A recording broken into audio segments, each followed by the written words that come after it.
Would you like to come and meet my family? My mother likes having visitors. She would love to meet a nice English girl like you." Malik's friendly smile gave me a warm feeling. He was a stocky man, overweight, not good-looking, and about twice my age, but he seemed kind, and I wasn't doing anything special. "Well," I hesitated, looking across the taxi office towards Val to see what she thought. But she was deep into a prickly phone conversation with someone, so I couldn't interrupt. "It's time for my break. I can drive you there now to say hello. We needn't be away long." He stood up. "Come on, just a cup of tea with my mum." "Okay," I nodded. It was a bit claustrophobic in the taxi base, and smelt of the kebabs the drivers had been eating that evening, so I could do with some fresh air. I'd probably be back before Val even noticed. Malik ushered me to his taxi and opened the front passenger door for me. "Where does your mum live?" I asked, in a moment of uncertainty. I didn't want to be away too long. "Not far, just a few streets away." As we drove along, I looked out at all the lights in the windows of houses that we passed. Why did other people's houses always look so warm and inviting, like my great-grandma's used to be?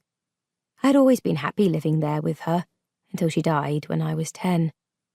I had never even slept in a bed on my own until the night after she died. Now I didn't really have a home.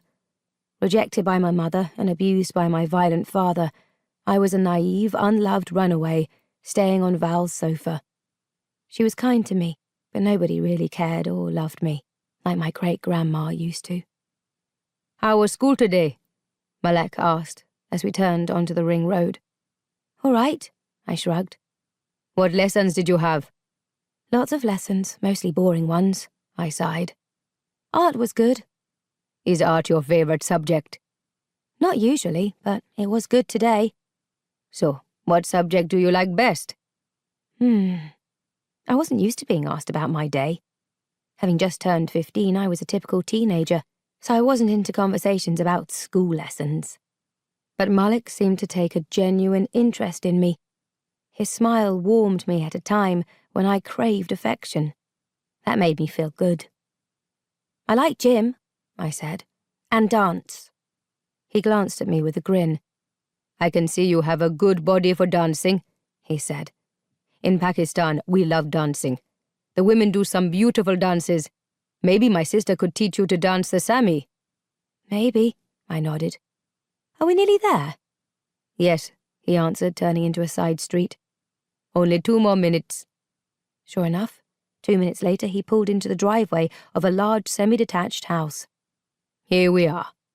"It's a big house." I could see the dark outline against the starry sky. "Yes, it's 2 houses made into one." "Do you live here too?" "Yes, nearly all my family lives here. My mum, some of my brothers, their wives and children, and my sister and her family too." "Wow,